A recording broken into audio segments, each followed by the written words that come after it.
नियति यानी वो ताकत जो हमें वहां खींच ले जाती है जहां हम शायद कभी जाना नहीं चाहते। यह कहानी बिहार के भागलपुर शहर के रहने वाले विक्की की है।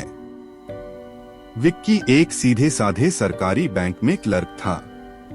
रोज की वही उलझी हुई जिंदगी, फाइलें और कंप्यूटर स्क्रीन।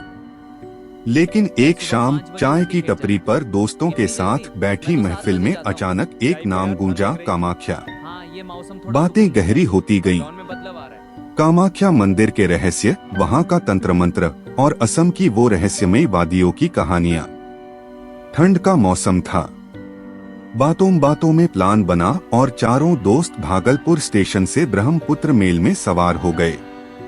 उन्हें नहीं पता था कि यह ट्रेन उन्हें उनकी जिंदगी के सबसे भयानक मोड़ पर ले जा रही है। अगली सुबह ट्रेन कामाख्या स्टेशन पर रुकी। चारों तरफ धुंध की चादर थी और हवा में एक अजीब सी खामोशी। होटल में फ्रेश होकर वो मां कामाख्या के दर्शन करने मंदिर पहुंचे। मंदिर का वातावरण पूरी तरह भक्ति और रहस्य से भरा था। हर तरफ साधु संत, मंत्रों की गूंज, सुलगते हुए हवन की खुशबू और बिखरा हुआ प्रसाद।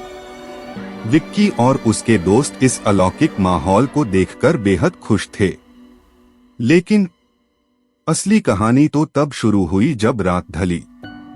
चारों दोस्तों ने तय किया कि वो रात के समय कामाख्या की उन जगहों को देखेंगे जो आम इंसानों के लिए वर्जित मानी जाती हैं। रात के करीब 11 बजे उन्होंने एक टेम्पो वाले को रोका। विक्की ने उससे कहा, भैया हमें कोई ऐसी जगह ले चलो जो रात में जागृत होती है, जहां तंत्र साधना होती है। टेम्पो वाला पहले तो सहम गया। एक जगह उसने विक्की की तरफ देखा और बोला, साहब रात को वहाँ जाना ठीक नहीं है। हम जाना चाहते हैं। कामाख्या की रातें इंसानों के लिए नहीं होती। लेकिन जब दोस्तों ने जिद की तो वो डरते हुए राजी हुआ। ठीक है, दूर से दिखाऊंगा, पास मत जाना। यहाँ इन चारों दोस्तों ने अपनी जिंदगी की पहली और सबसे बड़ी भूल की। उन्होंने रास्ते में बियर की 2 बोतलें खरीदी। सिविक सेंस दिखाने के चक्कर में उन्होंने बोतलों को रुमाल से ढक लिया।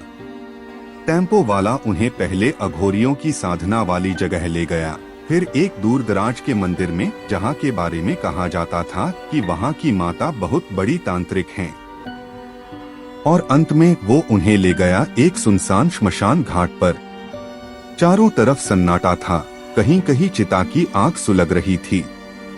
वहाँ थोड़ी देर रुकने के बाद जब वो वापस लौटने लगे तो विक्की ने अपने हाथ में पकड़ी बियर की बोतल से थोड़ी सी बियर जमीन पर गिरा दी। वो तांत्रिकों और अघोरियों की भूमि थी। वहाँ अनजाने में किया गया यह कृत्य श्मशान की अतृप्त शक्तियों को आमंत्रण देने जैसा था। विक्की वो बोतल वहीं फेंकने के बजाय अपने साथ होटल ले आया और होटल कदम रखते ही विक्की के पैर कांपने लगे। उसे तेज बुखार आ गया। विक्की की तबीयत इतनी बिगड़ी कि दोस्तों ने होटल मैनेजर की मदद से दवा मंगवाई। विक्की को दवा देकर सुला दिया गया और बाकी दोस्त भी थककर सो गए। लेकिन अगली सुबह जब दोस्तों की आंखें खुली तो उनके होश उड़ गए। विक्की अपने बिस्तर पर नहीं था। उसका फोन मिलाया गया तो वो स्विच ऑफ आ रहा था। दोपहर हो गई, फिर शाम ढलने लगी। विक्की का कहीं कोई सुराग नहीं था। घबराकर उन्होंने भागलपुर में विक्की के माता पिता को फोन किया। रोते बिलखते माता पिता पहली ही ट्रेन से कामाख्या के लिए निकल पड़े। यहाँ पुलिस में रिपोर्ट दर्ज कराई गई। 2 दिन तक पुलिस छानबीन करती रही, लेकिन विक्की जैसे हवा में गायब हो चुका था। मायूस होकर रोते हुए दोस्त और परिवार वापस भागलपुर लौट आए। ठीक 1 हफ्ते बाद भागलपुर में विक्की के घर का दरवाजा खटखटाया गया। जैसे ही दरवाजा खुला, सामने खड़े शख्स को देखकर सबकी आंखें फटी की फटी रह गईं। वो विक्की था, लेकिन वो अकेला नहीं था। उसके बगल में दुल्हन के लिबास में एक बेहद खूबसूरत लड़की खड़ी थी। विक्की कामाख्या से शादी करके लौटा था। जब घर वालों और दोस्तों ने विक्की को घेर लिया और पूछा कि वो कहाँ था, तो विक्की की आंखें शून्य में तैर रही थीं। उसने बताया, मुझे नहीं पता मैं होटल से कब और कैसे बाहर निकला। मुझे बस इतना याद है कि मेरा एक भयानक एक्सीडेंट हुआ था। जब 2 दिन बाद मुझे होश आया तो मैं एक अनजान गांव के घर में था। मेरे पूरे शरीर पर चोट के निशान थे। उस गांव के लोगों ने मेरी जान बचाई थी और उसी गांव की एक लड़की थी, कुसुम। कुसुम इतनी सुंदर थी कि गांव वालों के कहने पर और उसकी सेवा से प्रभावित होकर मैंने वहीं मंदिर में उससे शादी कर ली। कहानी सुलझती हुई दिख रही थी, लेकिन असल में यह एक बहुत बड़े चक्रव्यूह की शुरुआत थी। शुरुआत में सब कुछ ठीक था। कुसुम एक आदर्श बहू की तरह सास ससुर की सेवा करती, घर का काम संभालती। लेकिन विक्की ने धीरे धीरे कुसुम के व्यवहार में कुछ बेहद अजीब चीजें नोटिस करना शुरू किया। कुसुम जब भी पूजा करती, वो घर के मंदिर का दरवाजा अंदर से बंद कर लेती। सुबह की पूजा हो या शाम की तंत्र साधना, कमरा हमेशा बंद रहता। जब विक्की पूछता तो वो हंसकर कहती, हमारे असम के गांव की यही परंपरा है, हमारे यहाँ छुपाकर ही पूजा की जाती है। विक्की खुद हनुमान जी का बहुत बड़ा भक्त था। वो रोज नियम से 11 बार हनुमान चालीसा का पाठ करता था। लेकिन उसने गौर किया कि जब भी वो हनुमान चालीसा पढ़ता, कुसुम चिड़चिड़ी हो जाती और किसी न किसी बहाने से उसे रोकने की कोशिश करती। कुछ महीने बीते और अचानक विक्की की माँ की तबीयत बिगड़ने लगी। बिना किसी बीमारी के वो इतनी कमजोर हो गईं कि बिस्तर से उठना मुश्किल हो गया। एक दिन विक्की ने छुपकर देखा कि कुसुम अपनी सास के इस्तेमाल किए हुए तौलिए से उनके गिरे हुए बाल चुन रही है और उन्हें सहेज कर रख रही है। और जब भी वो पूजा घर में जाती, वो बाल अपने साथ ले जाती। विक्की का माथा ठनका। उसने शहर के एक जाने माने पंडित जी से मुलाकात की और उन्हें सब कुछ सच सच बता दिया। पंडित जी ने सुनते ही कहा, बेटा, ये लक्षण ठीक नहीं है। यह तांत्रिक क्रिया और काले जादू का संकेत है। किसी पर वशीकरण या मारण क्रिया करने के लिए उसके शरीर के अंश जैसे बाल, नाखून या कपड़ों की जरूरत होती है। संभल जाओ। डर के मारे विक्की ने अपने माता पिता को खुद से अलग एक दूसरी जगह शिफ्ट कर दिया ताकि वो सुरक्षित रहें। यह बात कुसुम को बिल्कुल रास नहीं आई। उसे लगा कि उसके काम में कोई बाधा आ गई है। अब विक्की को भी परेशानी होने लगी।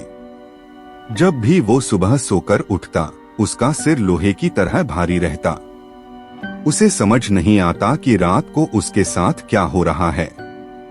सच्चाई जानने के लिए विक्की ने अपने घर के पीछे एक प्राइवेट जासूस लगा दिया और ऑफिस जाने का बहाना करके घर में छुपकर 2 से 3 हिडन सीसीटीवी कैमरे लगवा दिए।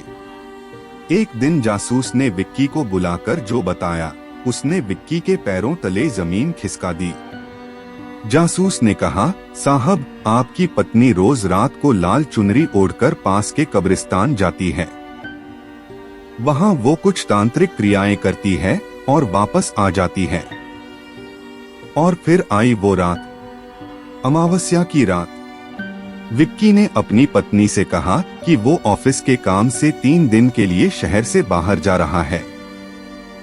लेकिन वो अपने दोस्तों के साथ घर से थोड़ी दूरी पर छुपकर बैठ गया और सीसीटीवी की लाइव फीड अपने मोबाइल पर देखने लगा। ठीक आधी रात को कुसुम उठी। उसने दुल्हन की तरह पूरा श्रृंगार किया, हाथ में पूजा की थाली ली और घर से निकल पड़ी। विक्की और उसके दोस्तों ने दूरी बनाकर उसका पीछा किया। कुसुम शहर के सुनसान श्मशान में पहुंच चुकी थी, जहां पहले से ही कुछ लोग तांत्रिक वेशभूषा में बैठे थे। वो वहां नरमुंडों के बीच बैठकर भारी तांत्रिक साधना कर रही थी। विक्की तुरंत भागलपुर के बाहर रहने वाले एक सिद्ध तांत्रिक बाबा के पास पहुंचा और उन्हें सब कुछ बताया। तांत्रिक बाबा ने अपनी आंखें बंद की, कुछ मंत्र पढ़े और फिर एक गहरा सांस लेकर बोले, विक्की, तुम जिस लड़की को अपनी पत्नी समझ रहे हो वो कोई साधारण स्त्री नहीं है। कामाख्या में तुम्हारा वो एक्सीडेंट, तुम्हारा गायब होना और कुसुम से तुम्हारी शादी, यह कोई इत्तेफाक नहीं था। यह उस गांव के तांत्रिकों की एक सोची समझी साजिश थी। कुसुम एक बेहद शक्तिशाली डाकिनी है। उसे अपनी तंत्र साधना को पूर्ण करने और परम शक्ति हासिल करने के लिए एक ही परिवार के 3 से 4 लोगों की बलि देनी है। वो तुम्हें और तुम्हारे माता पिता को खत्म करना चाहती है। तुम पर उसका जादू इसलिए काम नहीं कर रहा था क्योंकि तुम हनुमान चालीसा पढ़ते हो। इसलिए वो तुम्हें रात में खाने में कुछ मिलाकर बेहोश करती थी और तुम्हारा सिर भारी रहता था। अगर तुमने अभी कुछ करने की कोशिश की तो वो तुम्हारे पूरे परिवार को पल भर में राख कर देगी। वो तुमसे बहुत ज्यादा शक्तिशाली है। विक्की लाचार होकर रोने लगा। इसी बीच एक और वज्रपात हुआ। विक्की की अच्छी भी सरकारी बैंक की नौकरी अचानक चली गई।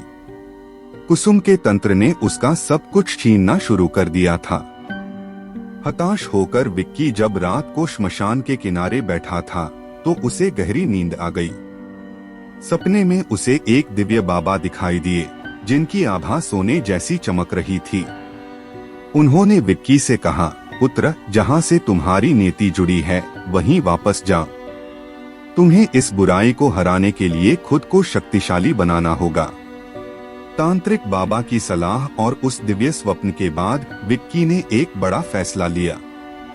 वो सब कुछ छोड़कर वापस कामाख्या निकल गया, उसी जगह जहां से यह तबाही शुरू हुई थी। कामाख्या पहुंचकर विक्की सीधे मां कामाख्या के मंदिर के बाहर बैठ गया।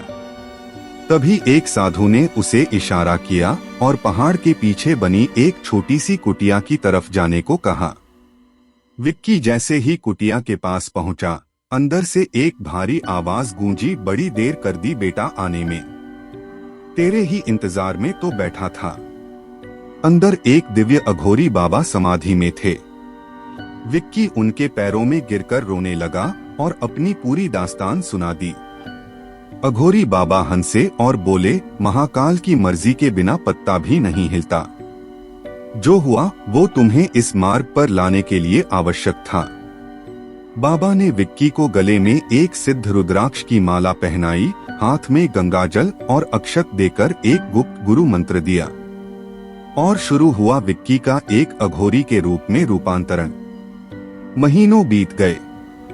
विक्की दिन रात साधना करने लगा। वो कुटिया में भूखा प्यासा बैठा रहता और मंत्रों का जाप करता। धीरे धीरे उसका डर खत्म हो गया और उसके भीतर एक असीम ऊर्जा का संचार होने लगा। 6 महीने की अत्यंत कठिन साधना के बाद एक दिन अघोरी बाबा ने विक्की को अपने पास बुलाया। बाबा ने कहा, विक्की, अब समय आ गया है। मैं अपनी सारी संचित ऊर्जा और शक्तियां तुम्हें सौंप रहा हूँ। बाबा ने अपना हाथ विक्की के सिर पर रखा। एक तेज रोशनी चमकी और विक्की बेहोश हो गया। जब विक्की को होश आया तो अघोरी बाबा वहां नहीं थे। उनके आसन पर सिर्फ पवित्र भस्म राख पड़ी थी। तभी कुटिया की दीवारों में बाबा की आवाज गूंजी, बेटा विक्की, रोना मत। जब शिव बुलाते हैं तो जाना ही पड़ता है। अब इस शक्ति का उपयोग लोक कल्याण के लिए करो। कहानी में अब एक ऐसा मोड़ आता है जिसकी कल्पना किसी ने नहीं की थी। करीब 5 महीने और बीत गए। विक्की अब पूरी तरह से एक सिद्ध पुरुष बन चुका था। तभी भागलपुर से उसके पुराने दोस्त उसे ढूंढते हुए कामाख्या पहुंचे। दोस्तों ने विक्की को जो बताया उसे सुनकर विक्की के चेहरे पर एक शांत मुस्कान आ गई। दोस्तों ने कहा, विक्की, जब से तुम आए हो घर पर सब कुछ बदल गया है। कुसुम अब कोई तंत्र मंत्र नहीं करती। वो बिल्कुल बदल चुकी है। वो दिन रात माता पिता की सेवा करती है। और जानते हो, कुछ महीने पहले कुसुम ने जुड़वा बच्चों को जन्म दिया है, एक बेटा और एक बेटी। घर में खुशियां लौट आई हैं, लेकिन बस तुम्हारी कमी है। चलो हमारे साथ वापस। विक्की ने शांत भाव से मना कर दिया और कहा, मेरा सांसारिक सफर अब समाप्त हो चुका है। कुसुम के भीतर की नकारात्मकता मेरी साधना की ऊर्जा से नष्ट हो चुकी है। अब वो एक साधारण और अच्छी स्त्री है। उन्हें मेरी चिंता करने की जरूरत नहीं है। उनके जीवन में कभी कोई कमी नहीं होगी। विक्की ने अघोरी बाबा की उस कुटिया को एक मेडिटेशन सेंटर और आश्रम में बदल दिया। वहां कोई मन्नत नहीं मांगी जाती थी, कोई ढोंग नहीं होता था। बस उस आश्रम के वातावरण और विक्की की साधना की शक्ति से वहां आने वाले लोगों के कष्ट अपने आप दूर होने लगते थे। कुछ दिनों बाद विक्की का वही दोस्त जो शुरू में परेशान था, आश्रम आया। विक्की ने उसके कंधे पर हाथ रखकर सिर्फ इतना कहा, जो मेरा है वो तेरा है, जा, सब ठीक हो जाएगा। और घर लौटते ही उस दोस्त की सारी परेशानियां, खराब फसल और घर के कलह हमेशा के लिए खत्म हो गए। वो दोस्त सब कुछ छोड़कर हमेशा के लिए विक्की के आश्रम में गायों की सेवा और जन कल्याण के लिए रुक गया। तो दोस्तों, यह थी विक्की की कहानी। एक भूल जो उसे श्मशान ले गई, लेकिन वही भूल अंत में उसे महाकाल का भक्त और एक रक्षक बना गई। क्या यह वाकई सिर्फ एक एक्सीडेंट था या मां कामाख्या की कोई बड़ी योजना? यह आप खुद तय कीजिए। आदेश। हर हर महादेव।